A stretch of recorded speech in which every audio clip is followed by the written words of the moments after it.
evening. Excuse me, could you repeat what you just said about my child? A police officer just struck an innocent woman at a playground, completely unaware she holds federal authority over his entire career.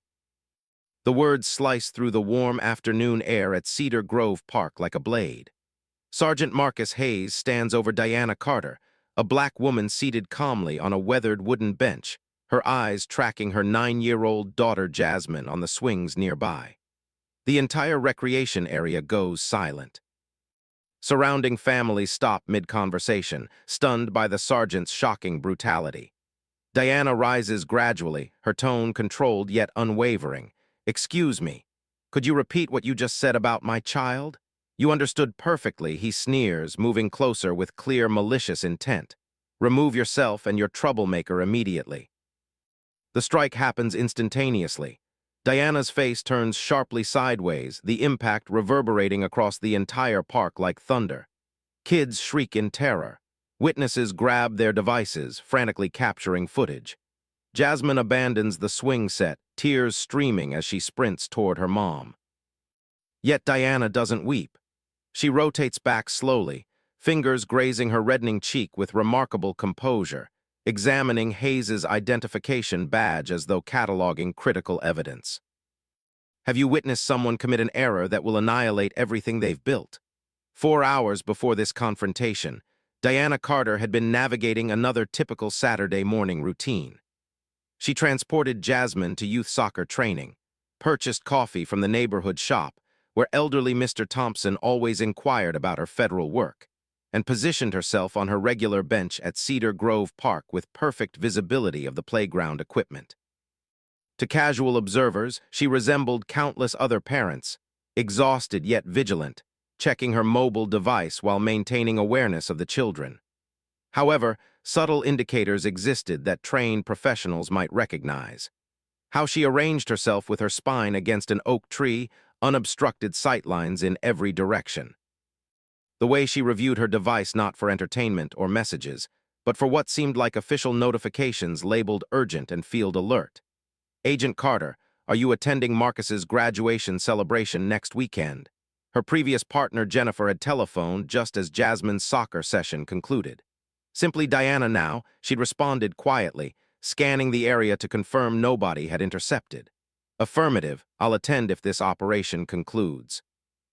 "Operation? Sister, I assumed you were taking personal time for. I'll contact you later, Jennifer." Diana had terminated the call abruptly as Jasmine approached, grass stains decorating her uniform and enthusiasm radiating from her 9-year-old energy. Currently seated on that identical bench where circumstances would soon transform, Diana observed her daughter claim the tallest swing. This recreational area had evolved into their refuge throughout the previous 4 weeks. Not solely because Jasmine adored the updated playground structures, but because Diana's present assignment required her to monitor this precise location during high-traffic family periods.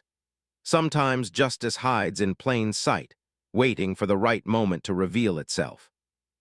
She'd been recording behavioral patterns, how Sergeant Hayes and his colleague Thompson executed their patrol routes, their interaction methods with various families, the grievances that had been submitted and mysteriously abandoned regarding hostile enforcement, specifically targeting Black and Hispanic families.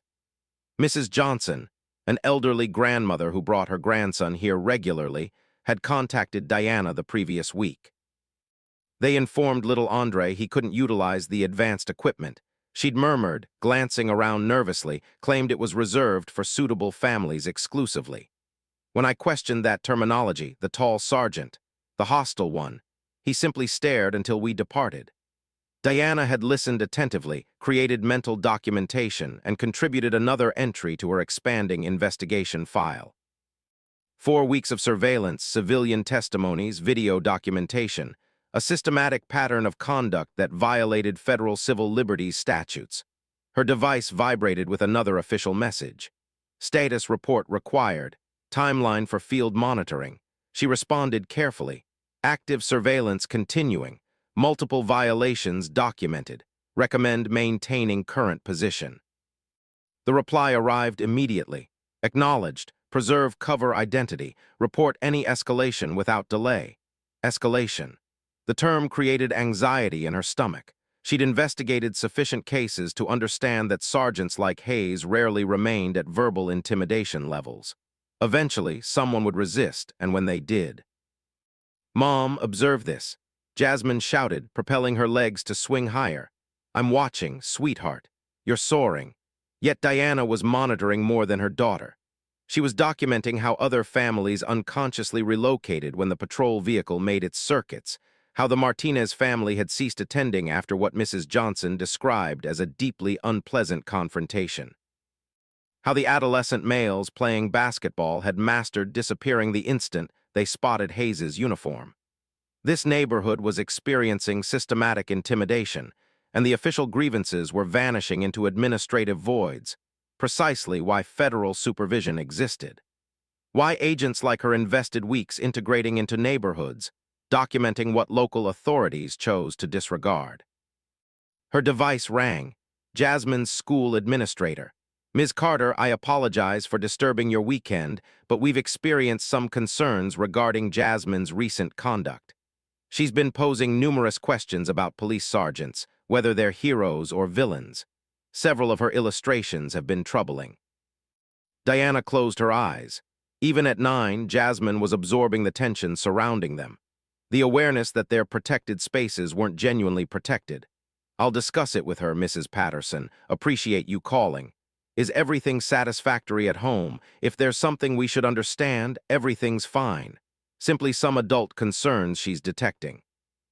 However, nothing was fine. Not when families had to calculate which recreational areas were secure. Not when children learned to interpret sergeant moods before they could interpret chapter books. Not when a federal agent had to operate covertly to document what should have been transparent to any supervisor with vision. The patrol vehicle rounded the corner precisely on schedule. Diana straightened, her pulse accelerating with the familiar surge of adrenaline preceding any operation. The badge doesn't grant immunity, it demands accountability. She didn't realize that in 12 minutes everything would shift, that her meticulously maintained disguise would be exposed in the most violent method possible. She only understood that justice sometimes demanded witnesses, and today she was perfectly stationed to witness everything. The patrol vehicle approaches with calculated slowness, tires grinding on the gravel pathway winding through Cedar Grove Park. Sergeant Marcus Hayes emerges first, his imposing frame creating an extended shadow across the playground. His colleague, Sergeant Linda Thompson, follows more reluctantly, her expression already displaying the discomfort that will haunt her testimony months afterward. Diana watches them approach, her trained perception immediately recording details. Hayes's aggressive stance, how he surveys the diverse families like a predator identifying prey. Thompson's hesitation, remaining a half step behind, her hand unconsciously resting on her communication device rather than her weapon. "Mom," Jasmine calls from the swings. "Why did those police sergeants look at you that way? What way, sweetheart? Like you committed something wrong." From the mouth of a 9-year-old emerges the truth that adults invest careers attempting to document. Even children can identify the weight of unjust scrutiny.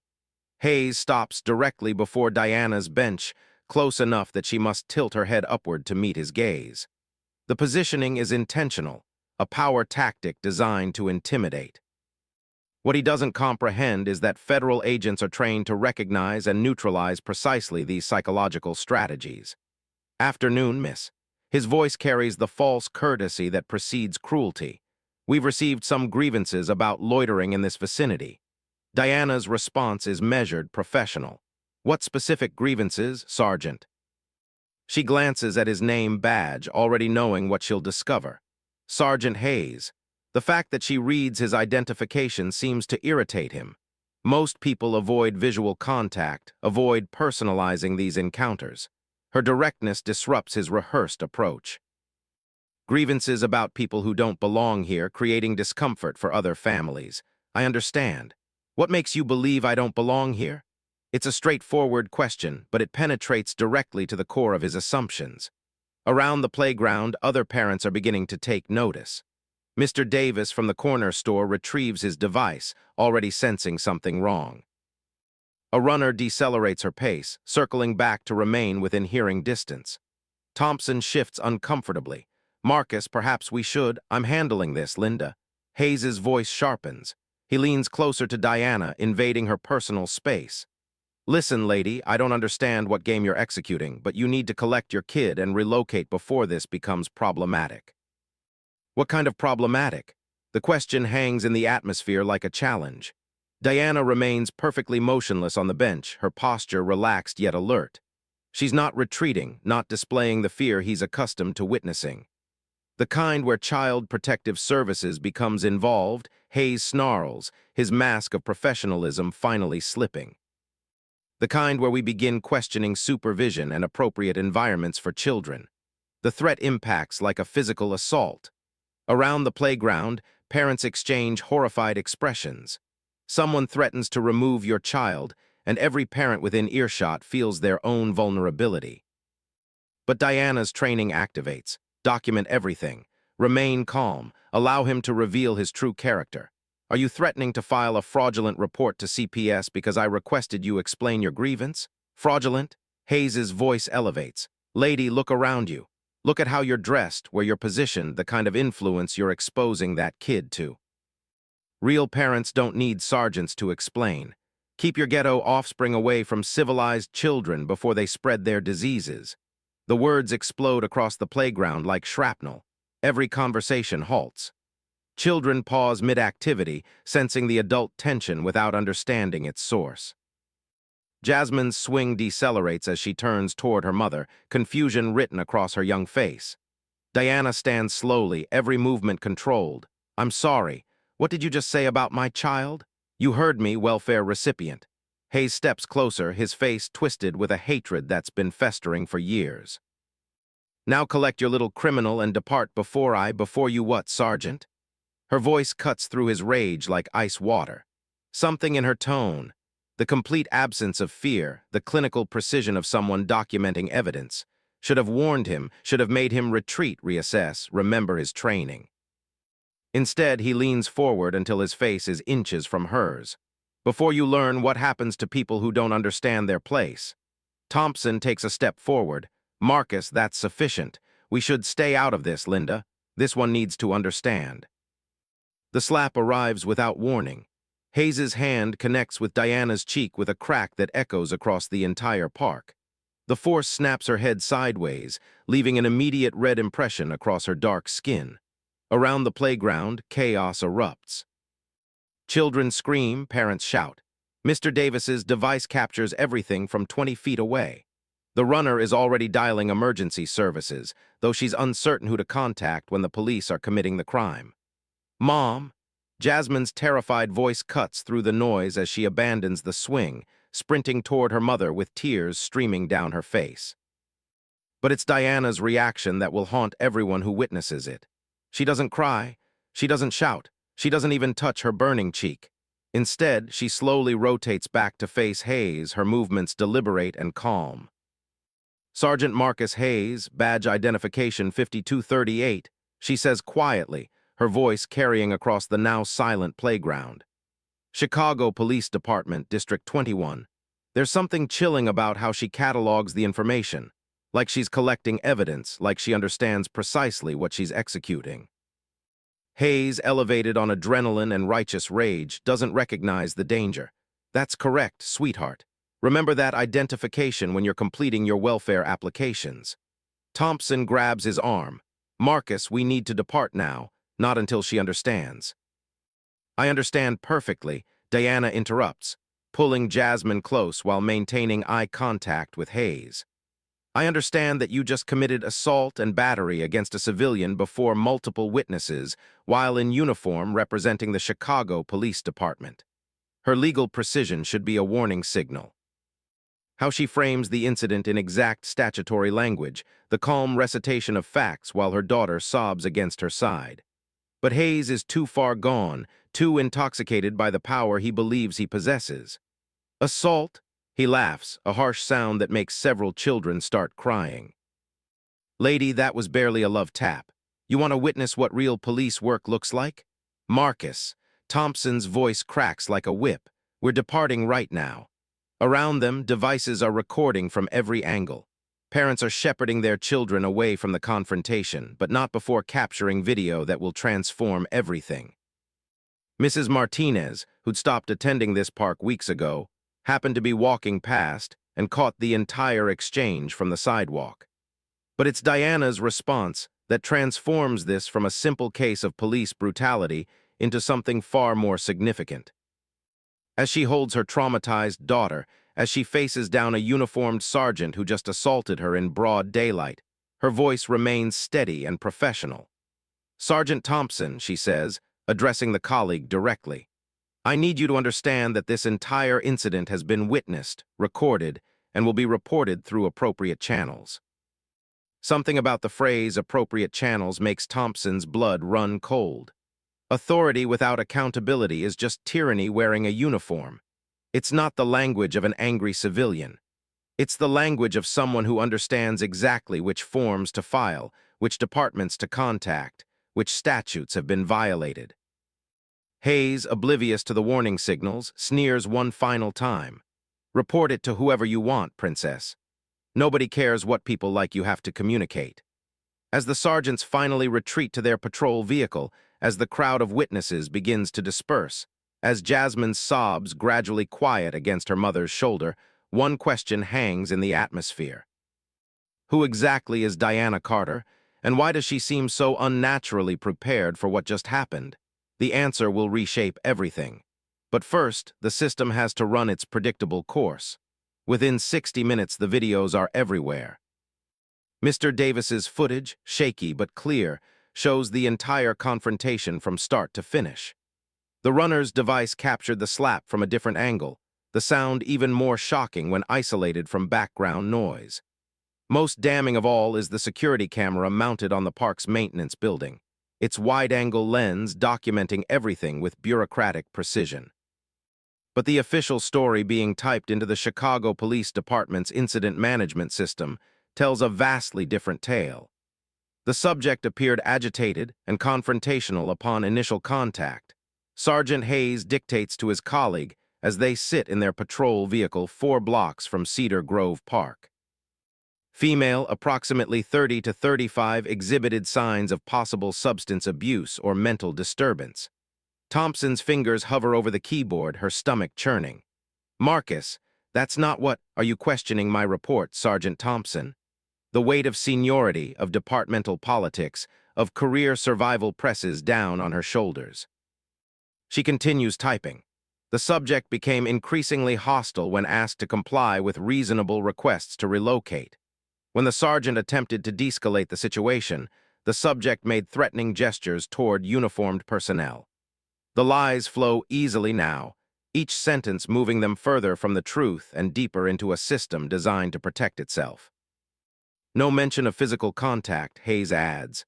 The subject was never touched by sergeants. Any claims to the contrary represent false accusations intended to discredit law enforcement. Meanwhile, back at the park, Diana sits on the same bench where everything changed, holding Jasmine close as her daughter's tears finally begin to subside.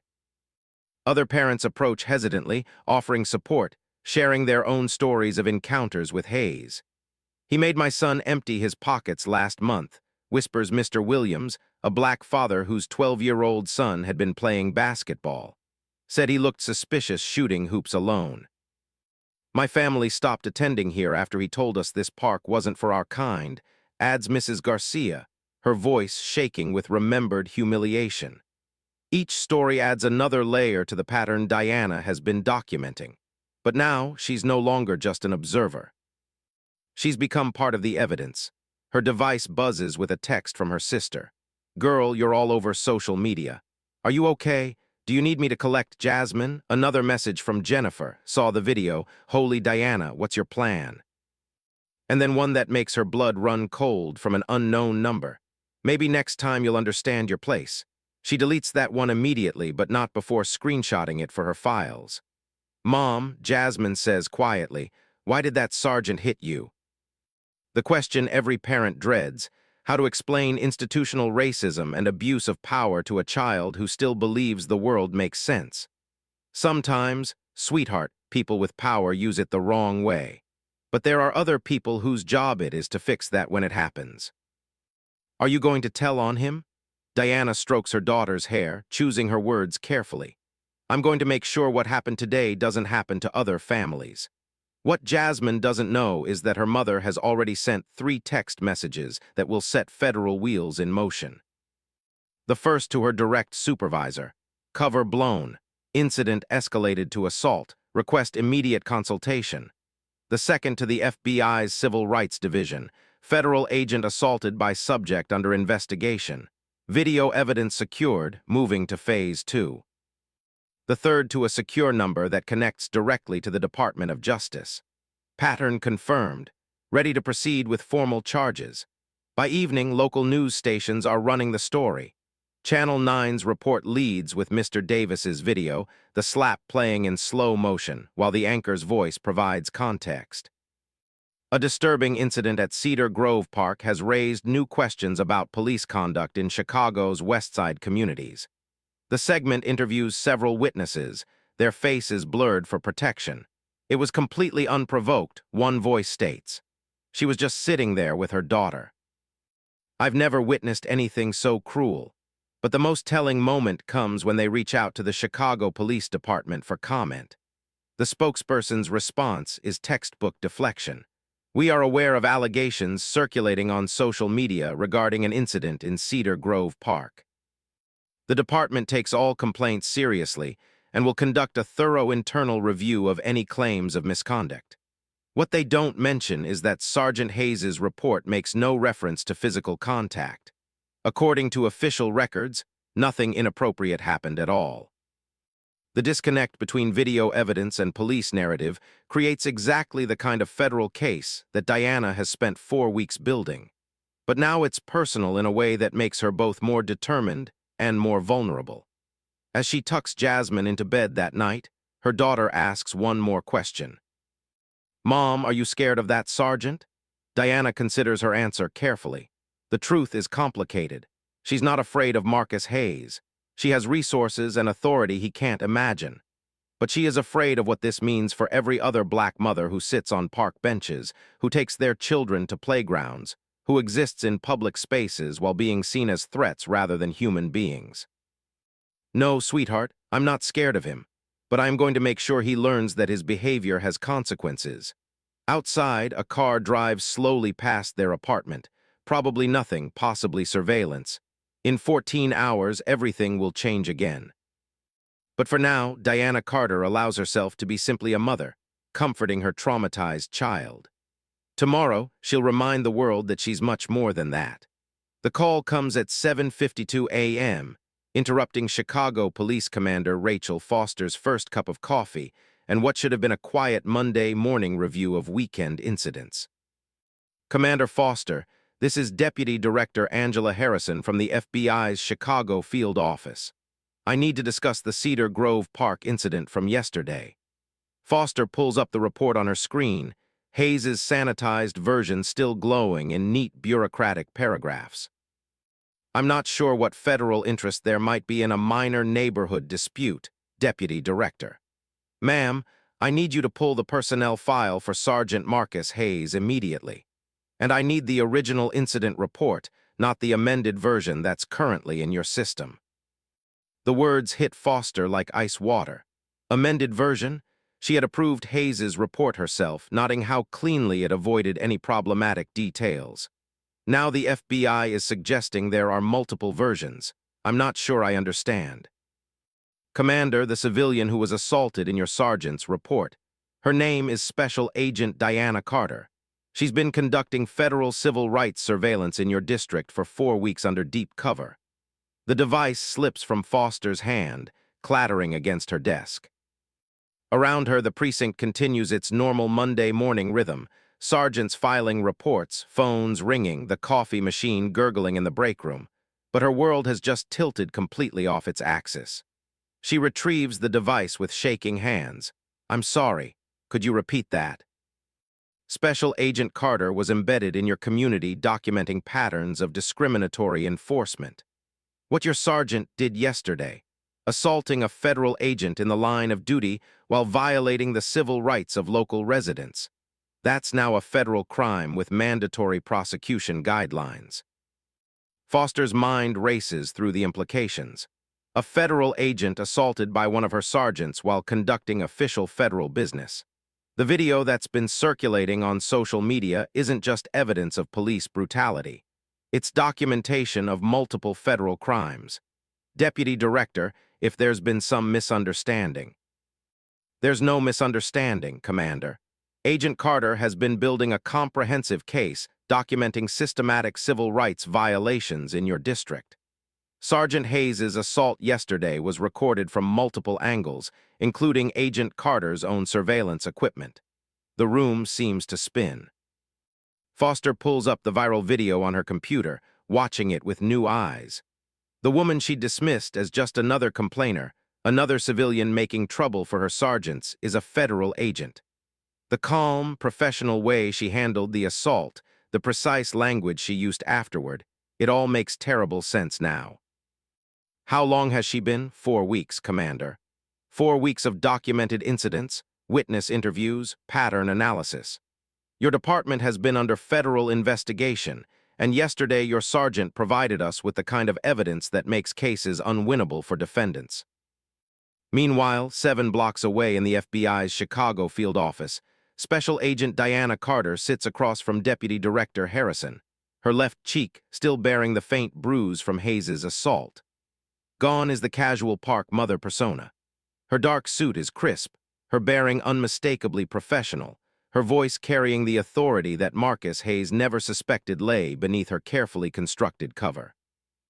"Ma'am, I recommend we move to Phase 2 immediately," Diana reports, sliding a thick file across the conference table. The assault yesterday, combined with the evidence I've collected over the past 4 weeks, gives us everything we need for federal civil rights charges. Harrison opens the file, revealing photographs, transcripts, video evidence, witness statements. A comprehensive case that transforms isolated incidents into a pattern of systematic abuse.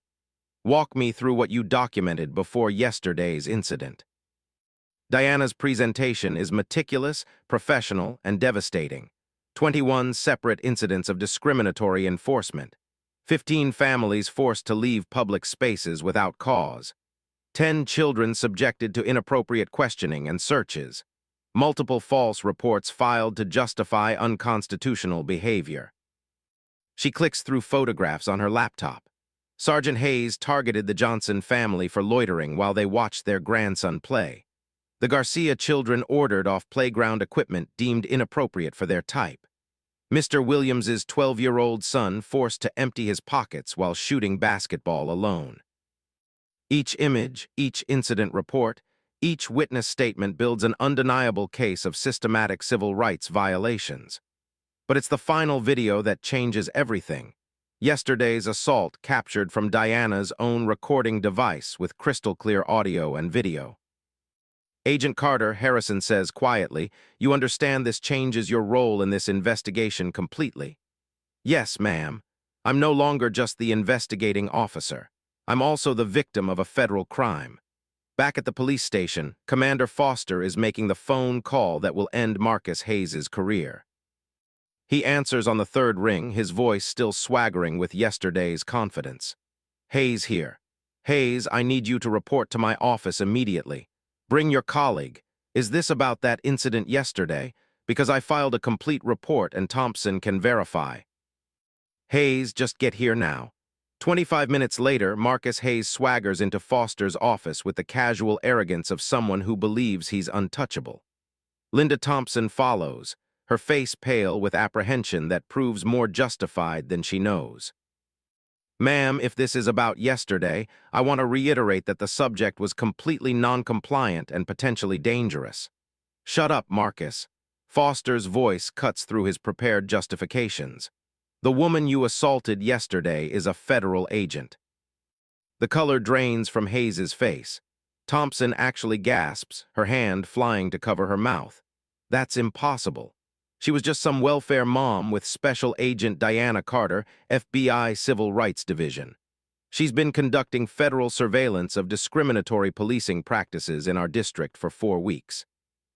And yesterday you provided her with evidence that will destroy both your career and potentially this entire department. The silence stretches like a held breath. Outside Foster's office, the normal sounds of the precinct continue.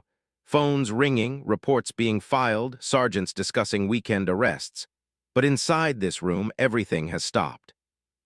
Thompson finds her voice first. "Commander, when Marcus filed his report, I tried to tell him, you filed a false report about assaulting a federal agent," Foster interrupts. "Both of you are suspended pending federal investigation. The FBI will be here within the hour to begin interviews." Hayes finally speaks, his voice smaller than anyone has ever heard it. "Federal investigation. Congratulations, Sergeant Hayes. You just became the poster boy for everything that's wrong with American policing. The woman you called a welfare recipient has been documenting systematic civil rights violations for the Department of Justice. And thanks to yesterday's performance, she now has enough evidence to bring federal charges not just against you, but potentially against everyone who enabled this pattern of behavior."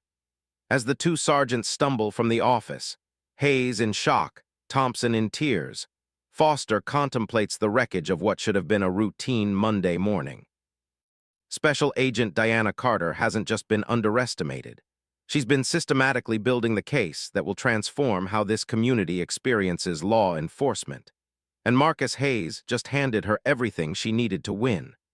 The FBI's Chicago field office transforms into a war room within hours of the revelation. Conference Room C, normally used for routine briefings, now houses the kind of federal investigation that makes headlines and ends careers. The walls are covered with photographs, timelines, incident reports, and witness statements. 4 weeks of systematic documentation that tells a story of institutional failure.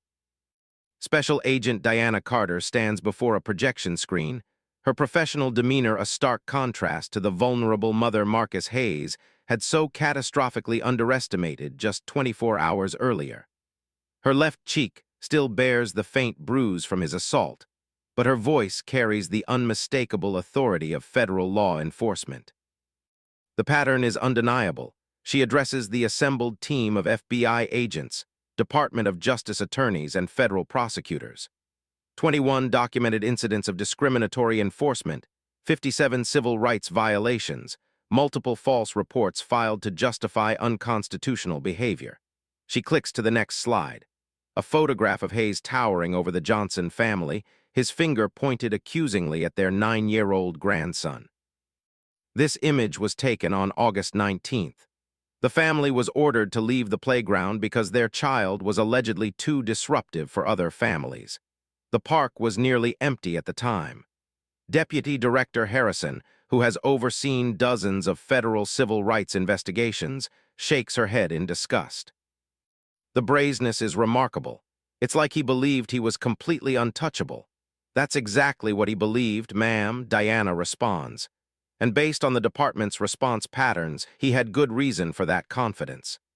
Every complaint against Sergeant Hayes has been dismissed, buried, or redirected into administrative limbo. The next slide shows a timeline of complaints, dozens of them stretching back 4 years. Each one filed by Black or Latino residents, each one ultimately classified as unfounded or resolved through counseling. Agent Carter, Federal Prosecutor Jennifer Park asks, "Walk us through the assault itself from your perspective as both investigating officer and victim." Diana's expression tightens slightly. Even for a trained federal agent, reliving the moment when professional duty collided with personal violation isn't easy. "Sergeant Hayes approached my position at 2:53 p.m. His initial contact was textbook intimidation. False complaints about loitering, threats regarding child protective services, escalating verbal abuse designed to provoke a reaction that would justify arrest." She pauses the video at the moment just before the slap. "At this point, I had documented sufficient evidence for federal charges, but I maintained my cover because his behavior was escalating beyond anything I had previously witnessed." "Did you consider revealing your identity to de-escalate?" "No, ma'am. First, my cover was crucial to the ongoing investigation. Second, federal agents shouldn't need to identify themselves to receive constitutional protection from assault by local police.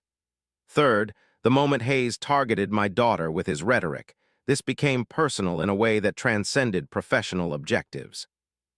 The video resumes, showing the slap in slow motion. Around the conference table, even seasoned investigators wince at the sound of palm meeting cheek, at the sight of a uniformed sergeant striking an unarmed civilian.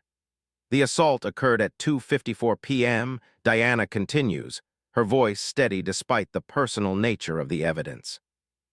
Multiple witnesses, multiple recording devices, multiple angles of documentation.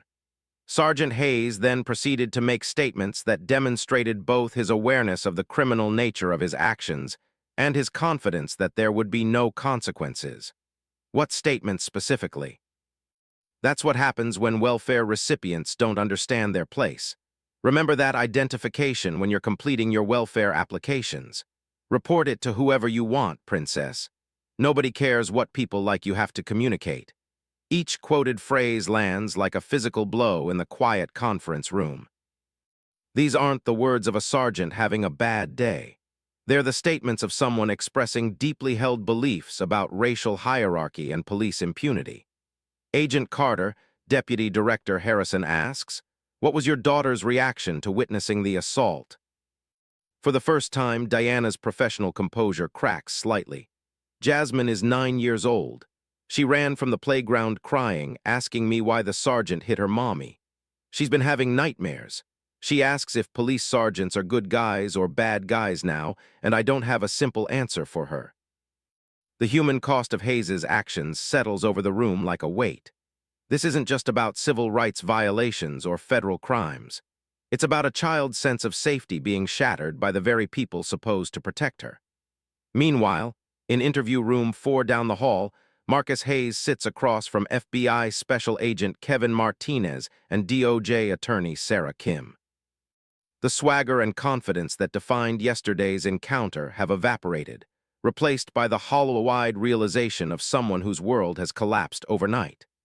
Sergeant Hayes, Agent Martinez begins, "You understand that you have the right to have an attorney present during this interview." "I don't need a lawyer. I didn't do anything wrong."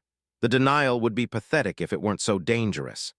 Even now, faced with video evidence and federal charges, Hayes clings to his distorted version of reality.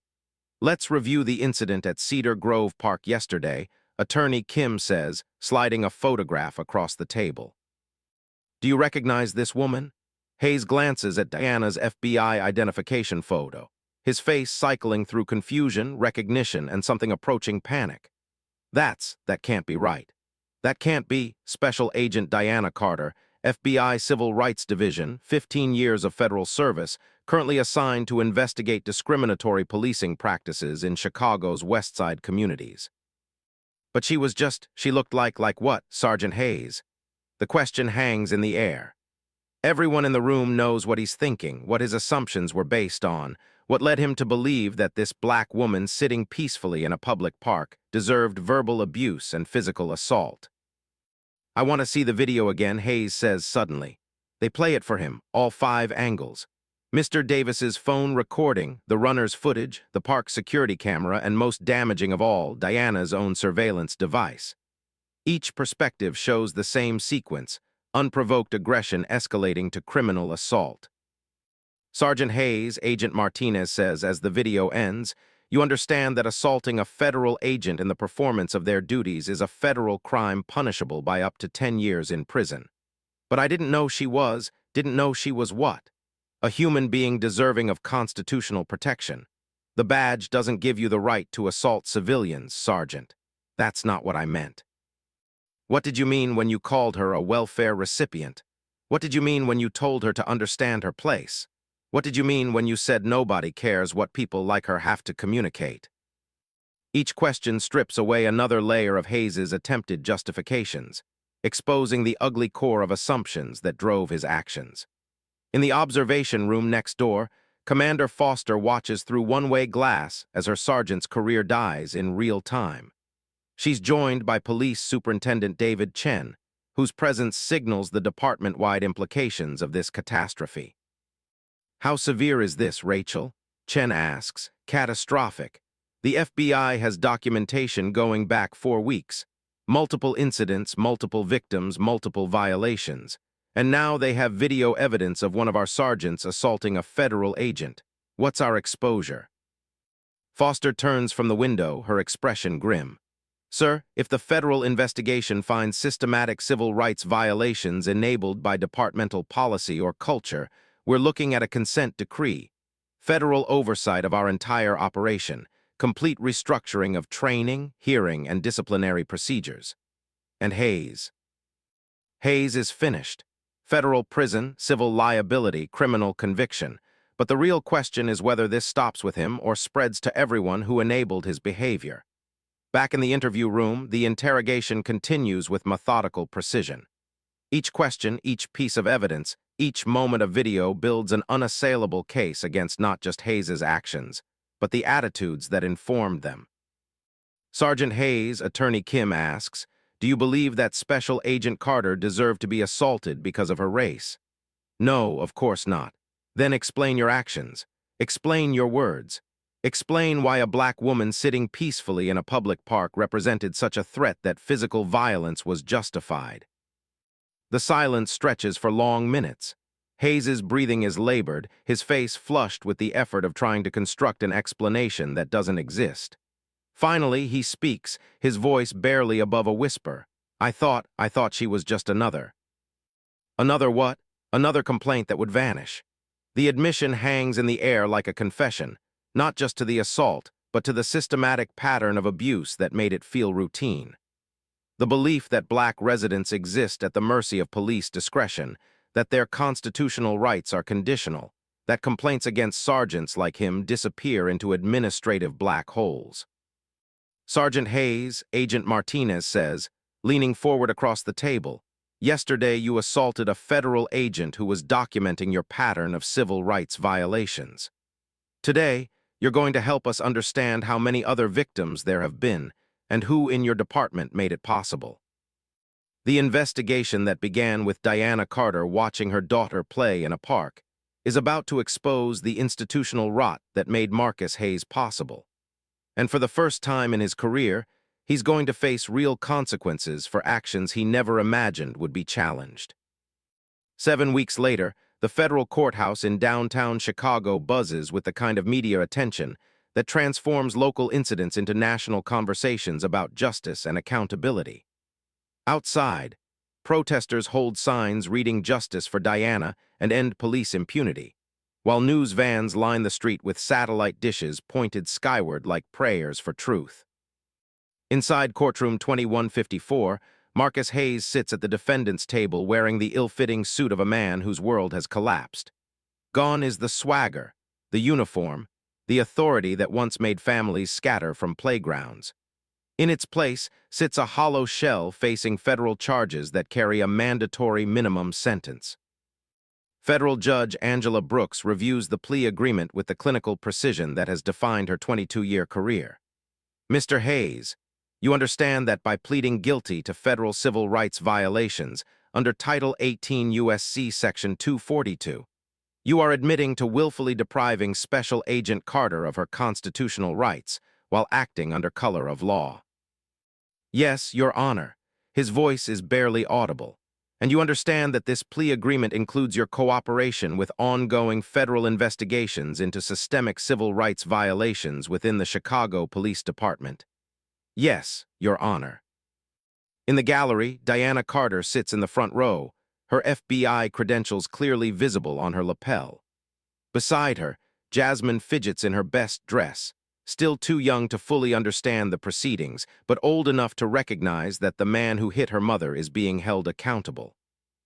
Judge Brooks continues reading the terms that will reshape Hayes's life. 22 months federal imprisonment, 4 years supervised release, mandatory civil rights training, prohibition from law enforcement employment, and payment of restitution to the victim and affected community members. But the individual sentence is only the beginning of the reckoning. Furthermore, Judge Brooks states, This court notes that the defendant's actions have triggered a comprehensive federal investigation, resulting in significant institutional reforms within the Chicago Police Department. The reforms are unprecedented in scope. A federal consent decree now governs CPD operations, mandating external oversight of hearing, training, and disciplinary procedures. Every sergeant must complete 50 hours of civil rights and de-escalation training. Body cameras are mandatory for all civilian interactions. Community oversight boards have been established with real authority to investigate complaints. Most significantly, the administrative limbo that buried previous complaints has been replaced with a federal reporting system that tracks patterns of abuse across individual sergeants and entire precincts.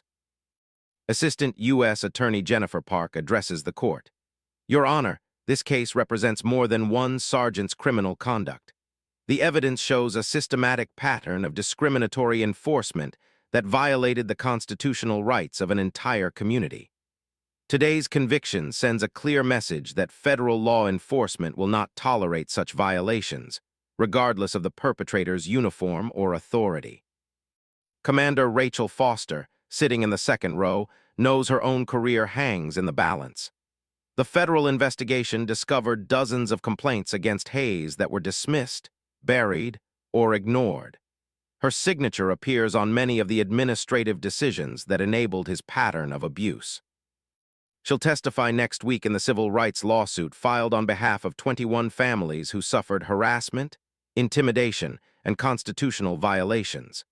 The settlement negotiations are already approaching 9 figures, money that could have funded community programs instead of paying for institutional failure. Sergeant Linda Thompson, Hayes's former colleague, has agreed to cooperate fully with federal investigators. Her testimony about departmental culture, about the pressure to support fellow sergeants regardless of their conduct, about the informal code that prioritized loyalty over accountability, has become crucial evidence in the broader institutional case.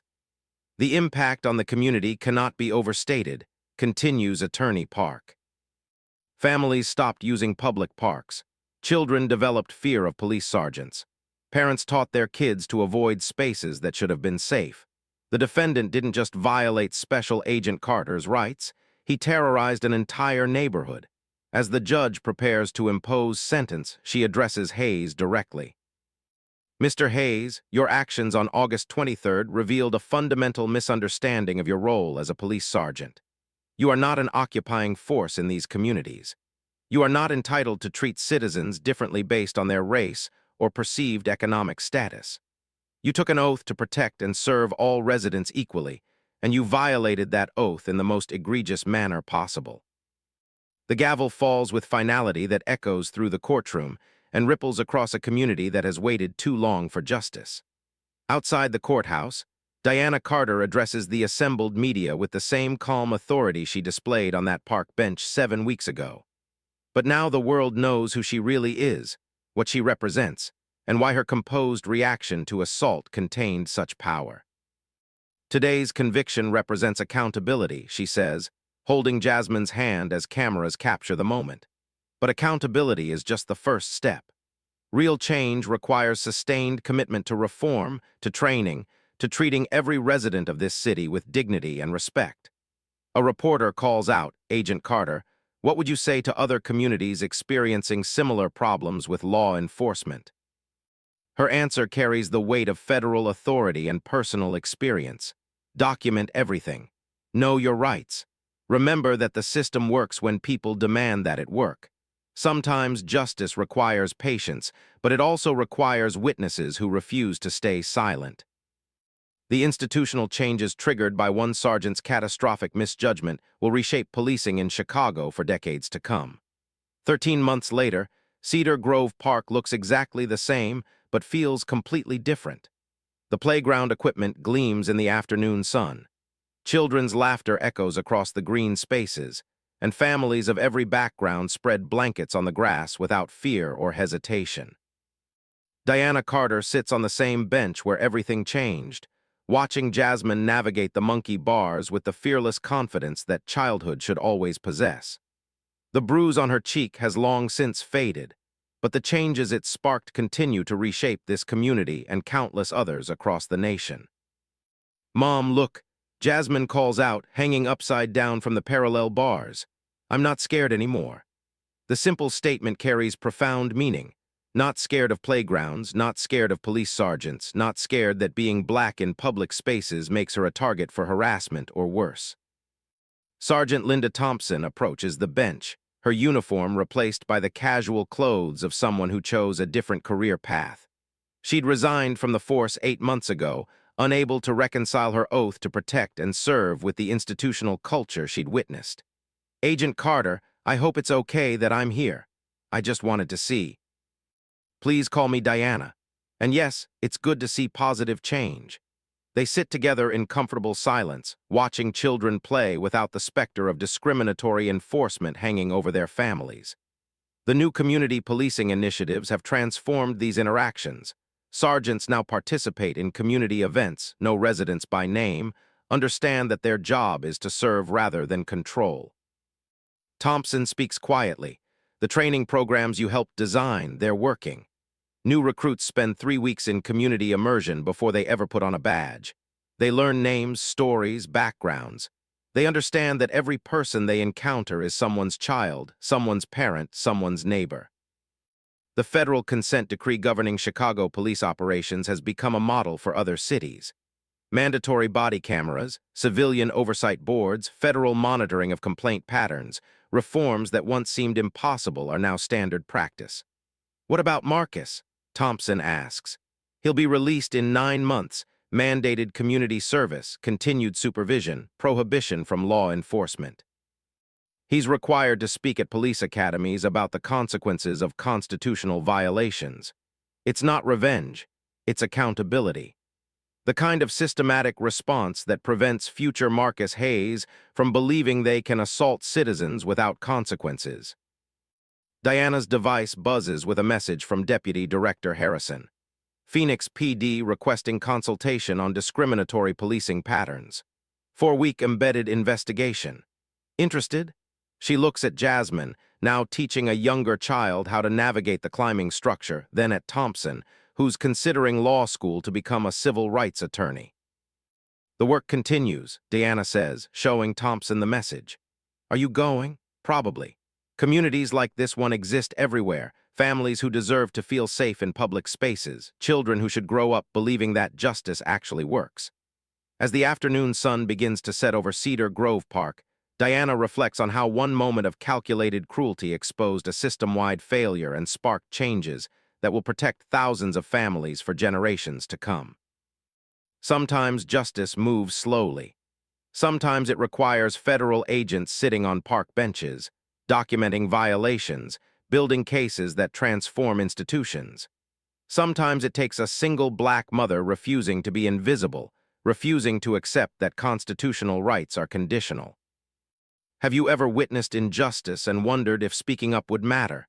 Diana's story proves that our voices, our videos, our witness testimony can be the evidence that changes everything. What would you have done in that park that day? Share your thoughts in the comments below.